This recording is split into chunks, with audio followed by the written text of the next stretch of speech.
Kā iekārtai Cross 90 samainīt filtrējošos elementus, jeb tā saucamos kārtridžus.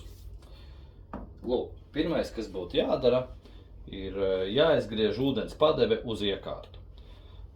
Apakšā virtuves skapītī pie ūdens sistēmas visticamākais būs piemontēts šāds te ventīlītis. Tad, kad mēs šo ventīlīti pagriežam šādā pozīcijā, tad ūdens padeve uz sistēmu tiks pārtraukta. Tad, kad tas ir izdarīts, tad nepieciešams atvērt patēriņa krānu. Tādējādi nolaidīsies ūdens spiediens no visas sistēmas. Tas notiks apmēram 1 minūti.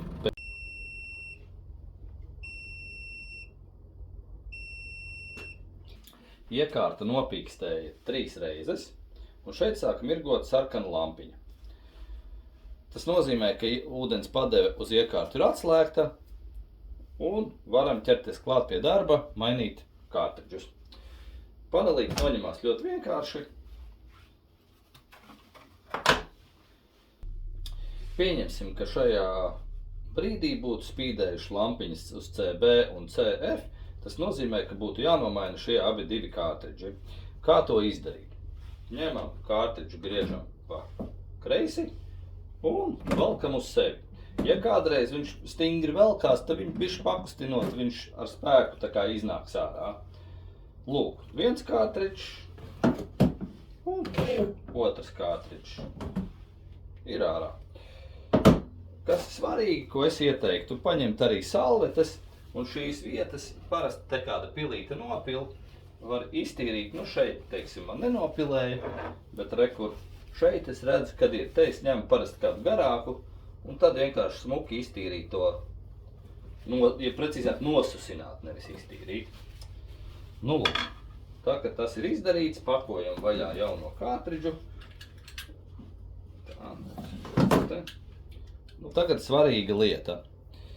Tā, kad mēs esam atpakojuši kārtridžu, šeit augšpusē ir tādas 2 gumīņas. Šim ir 2, tiem kārtridžiem būs pa 3 gumīņām. Šīs gumīņas obligāti ir jāizņem ārā. Ja viņas neizņems ārā, tad liekot kārtridžu iekšā, viņas tur iesprūdīs un ūdens padeve nenotiks. Tas nozīmē, ka ūdens caur kārtridžu vispār neies. Un obligāti ir jāizņem ārā šīs gumīņas, un tikai tad mēs varam likt jauno kārtridžu iekšā. Esam izpakojuši kārtridžus un varam viņus likt iekšā. Viens. Un tas pats otrs arī ir bez gumīņām. Liekam viņus iekšā un kārtībnieks. Tad, kad tas ir izdarīts, es ieteiktu sākotnēji aizgriezt šo krānu un vērt vaļā patēriņa ventīlīti, kurš bija šādā pozīcijā, atvērt viņu vaļā šādā. Tikko ventīlītis tiks atvērts vaļā, tā ūdens padeve uz iekārtu tiks aktivizēta un iekārta ieslēgsies un sapildīs kārtridžus ar ūdeni. Bet šīs lampiņas tik un tā turpinās spīdēt. Ja jums viņas dega sarkanas vai violētas, tad šis erors nenodzēsīsies. Tas ir jānodzēš vienmēr pēc kārtridžu maiņas pašiem manuāli. Kā to izdarīt? Pieliekam pirkstu, piemēram, pie CF un turam.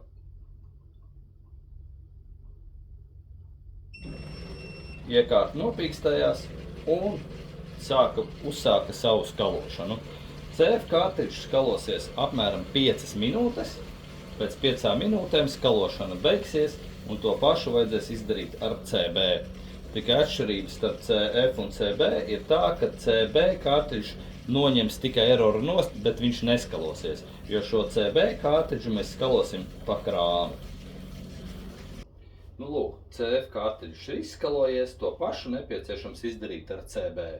Nospiežam, pieliekam pirkstu pie CB un turam apmēram 5–7 sekundes.